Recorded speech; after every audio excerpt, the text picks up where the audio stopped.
โอ้ก็ได้หลายเลยแม่เอ้ยป้าพี่น้องนี่เอากับแบบบ้านนาภูเขาควายกับแบบอันนั้นก็เป็นภูเขาควายเลยเอากับมาเอ็ดซ่องของเขาก็คือใจบ้านเขาแล้วก็เอ็ดเลยพี่น้องที่มาของซ่องเขาบ้านนาภูเขาควายสบายดีพี่น้องเด้อบัดสุคนวันนี้เขาก็ฮอดบ้านฮอดเฮือนละเป็นมือได้นอนเฮือน2 มื้อแล้วเมื่อจะไปถ่ายบ้านของเขาให้พี่น้องเบิ่งเด้อวิถีชีวิตของบ้านนาของเขาเพิ่นใช้ชีวิตดั้งเดิมมาแต่กี้แต่ก่อนเนาะหาปูหาป่าของบ้านเขาเนาะเพิ่นอยู่เป็นแบบมีแต่ทุ่งให้ทุ่งนาพี่น้องบ้านเขานะเป็นกำลังใจเขาเด้อตอนนี้ครับพอดีกินข้าวแล้วเราก็สิไป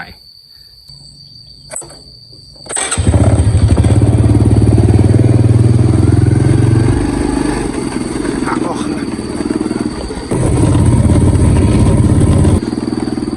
พาไปเบิ่งหนอ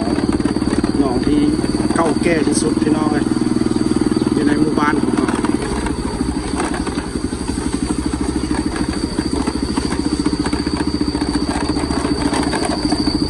หนองใหญ่ขนาดเลยพี่น้องหนองเนี่ย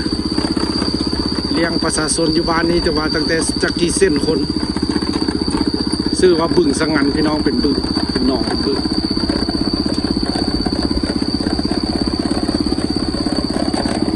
วิถีชีวิตบ้านเราสิแหละพี่น้อง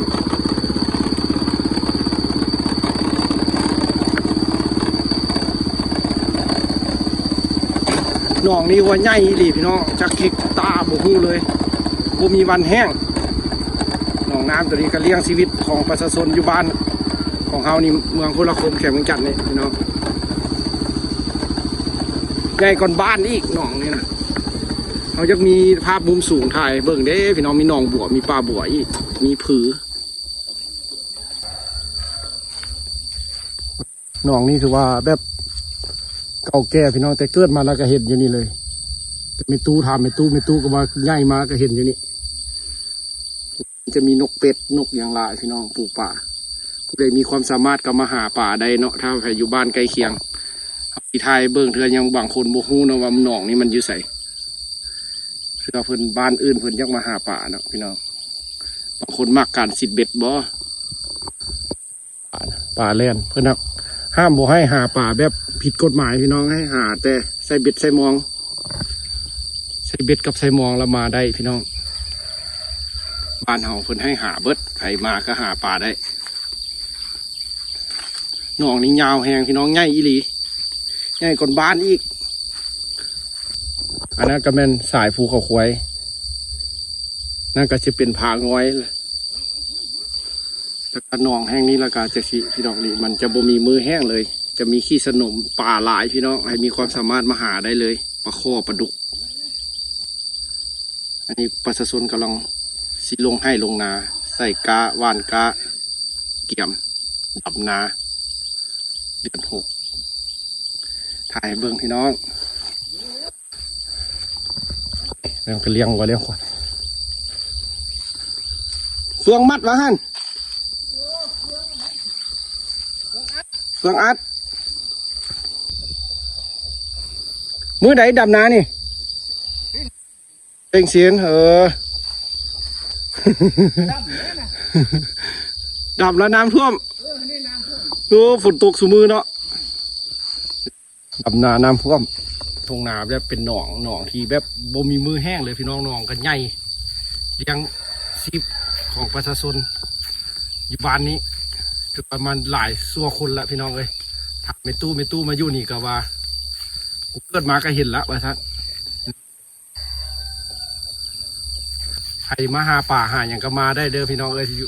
ที่อยู่บ้านอื่นชื่อว่าบึงสังงันแต่เบิ่งเด้อเขาสิพาไปเบิ่งงัวควายเพิ่นที่เพิ่นเลี้ยงคักพี่น้องมาบ้านไปเป็นอันนี้แหละมีความสุขคักได้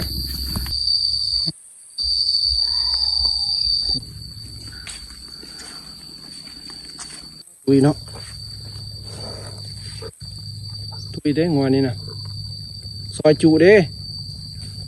บ่อนขู่กันน้ำพี่น้องเขาสิพาไปเบิ่งแบบเพิ่นจะกันน้ำไว้เพราะว่าให้น้ำอยู่นี่มันมีการรอเลี้ยงอยู่ตลอดฤดูเพราะว่าให้ป่ามันได้แพร่พันธุ์เพราะว่าป่าก็จะได้ขยายพันธุ์แล้วก็บ่มีวันสูญพันธุ์ว่าซั่นซะหากินได้ตลอดกาลฤดูแล้งฤดูฝนก็หากินได้ เอาไป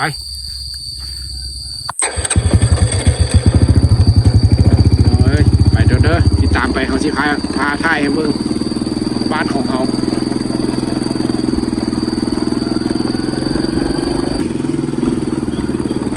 พี่น้องสิพาไปเบิ่งคู่กันนะครับแก่ย่าพาเบิ่งคู่กันน้ำของบึงเด้อพี่น้องจะเอ็ดคู่แบบนี้ไปมาสะดวกให้นาตากาประชาชนอยู่ที่ห้างไกลเมื่อก่อนก็บ่มีเนาะพี่น้องเลยมันทางเส้นนี้นะก็จะมีได้ประมาณ 4-5 ปีหลังเพิ่นมาเอ็ดให้รัฐบาลแนวทางของรัฐบาลบ้านเราเพิ่นมาเอ็ดให้มีการไปมา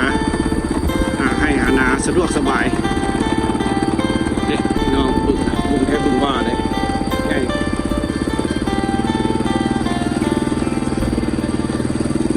เป็นหนอง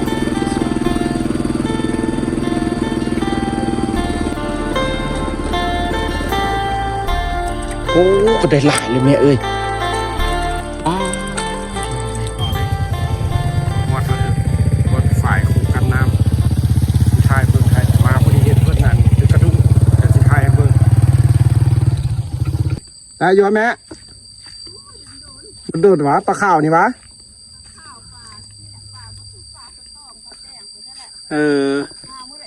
ได้2 มื้อแล้วแม่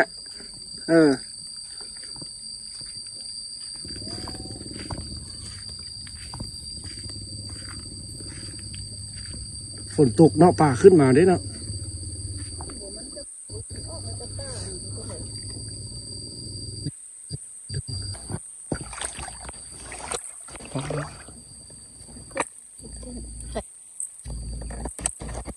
โอ้ก็ได้หลายเลยแม่เอ้ย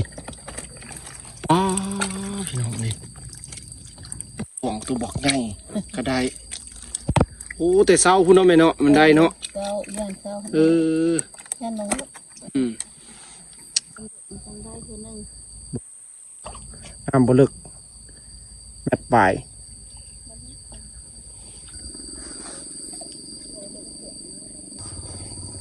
ถ่ายบึ่งให้เพื่อนบึ่ง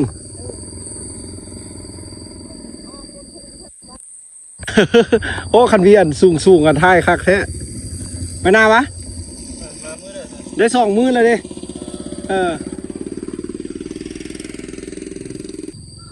ดูว่าสมัยตะกี้อยู่พุ่นเพิ่นจะเอ็ดนาว่าสันไม่ตัวเพิ่นจะเอ็ดนาเพราะว่าสมัยตะกี้มันแห้งแล้งเพิ่นได้มาเอ็ดนาอยู่พี่เอ็ดนาเลี้ยงควาย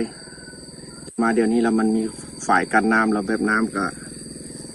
สูงขึ้นหลายกว้างขึ้นแล้วก็ปลูกป่ากันหลายพี่น้องเลยอันนั้นก็จะเป็นสายภูเขาควายที่เขาเอ็ดซ่องของเขาพี่น้องซ่องของเขาก็แบบ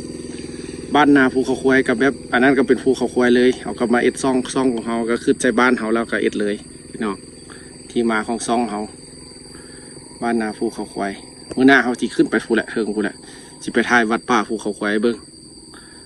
ซอกรถซอกหลังได้ก่อนมันบ่มีรถขี่เถอะอันนี้ก็ยืมของเพื่อนมาแต่นี่ไปนี่เรามีแต่ทงไฮทงนาเบิดประชาชนอยู่ไฮอยู่นาเบิดอยู่บ้านคนเกือบบ่มีแต่ตูนี้ใครก็เมื่ออยู่ไฮอยู่นาหาปลาสดไม้หน่อเมยประชาชนก็ลงมาแต่นาเอาอาหารเอาหน่อไม้ปูป่ามาขายยามแรงก็มีแม่ค้ามารับซื้อคนก็ไปหาวัวหาควายกันหลายได้พี่น้องอยู่บ้านนี่นะ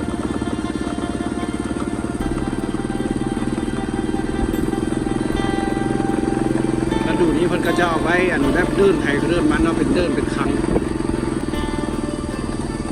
ในทางนา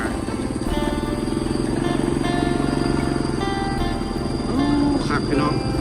เดินมาใส่บิดก็ได้ใส่มองก็ได้ทุกบ่อนแถวนี้บ่มีการห้ามนอกจากซาป่าที่เพิ่นบ่เลี้ยงแล้วมันใส่หากินได้เบิดทุกบ่อนใครมาก็หาได้ถ่ายเบิ่งเพื่อบ้านอื่นเพิ่นยังบ่ฮู้เนาะว่าบ้านเฮาอยู่ไสเพื่อเพิ่นจะมาหากินเอาคนในเวียงจันทน์เพื่อเพิ่นจะมาหาอยู่หากินมาเด้อมันบ่ฮู้จักไผกันติดต่อหาเฮาสิพาไปหาปลา ายออกมาอยู่ให้อยู่นาที่พี่น้องเลยมาปลูกมันปลูกซานนี่พี่สบายใจก่อนบุมีได้เส้นทางตรงนี้นะเส้นทางนี้บุมีได้มาเต็มนาก็มีแต่ย่างเนาะเดี๋ยวนี้มันสะดวกสบายแล้วมีเส้นทางแล้วไปมาก็เพื่อเดียว15-20 นาทีเมื่อกี้ย่างเป็นชั่วโมงส่วนมาฮอดนาจนเมื่อยแล้ว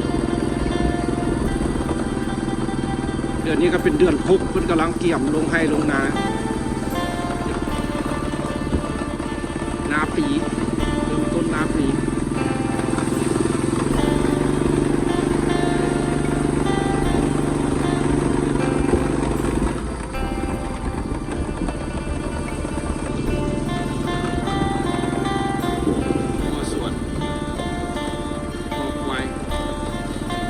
ไฟฟ้าก็มีสะดวกสบายพี่น้องเลย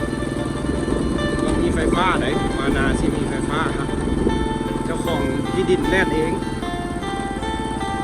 รัดเพิ่นให้แต่เส้นทางพี่น้องให้แต่เส้นทางเลยนาอันนี้นะดอนนั้นก็จะเป็นนาของแม่ตู้พี่น้องแต่หากให้ลูกหลานเพิ่นเฮ็ดเราเฮ็ดบ่ได้ละเขาก็บ่ได้อยู่ให้ลูกหลานเราเฮ็ดให้ได้ดอนตัวนั้นนาแม่ตู้ลงไปครับบ่หลายดอกน้อยนึง4-5 ไร่หากให้ลูกหลานเพื่อนเฮ็ดเพื่อนก็มาปลูกเที่ยงปลูกอย่างอยู่หันอันนี้ก็จะเป็นนาว่านของพ่อแม่ประชาชนเพื่อนว่านนี่บ้านของเขาก็แม่นถือว่าเฮ็ดนาเป็นอาชีพพี่น้องเฮ็ดนาเป็นอาชีพว่ากว้างขวางพี่น้องมันยาวเอาไปฟูนาทงให้ทงนาที่อันนี้มีแต่ให้แต่นาเบิดหนองป่ากันหลายบ้านของนะพี่น้องหาปลาเนี่ยสบายไปทางใดก็มีนาเดี๋ยวนี้ผมก็เอ็ดสบายแล้วพี่น้องตะกี้ก็ดำตะกี้เพิ่นก็พากันดำหมดได้งามนี้แล้วมันเกี่ยมละว่านกะไถหุดไถนาเลยพี่น้องเดี๋ยวนี้ละมีแต่ใส่แรงงานว่านแล้วก็ใส่ยาขยะผู้กบเขียดเต้นดองๆอยู่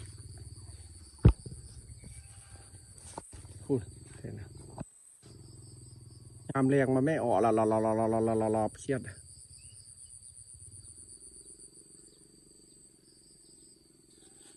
ี่ละบ้านของเราพี่น้องเอ้ยวิถีชีวิตประเฮ็ดนาเป็นอาชีพ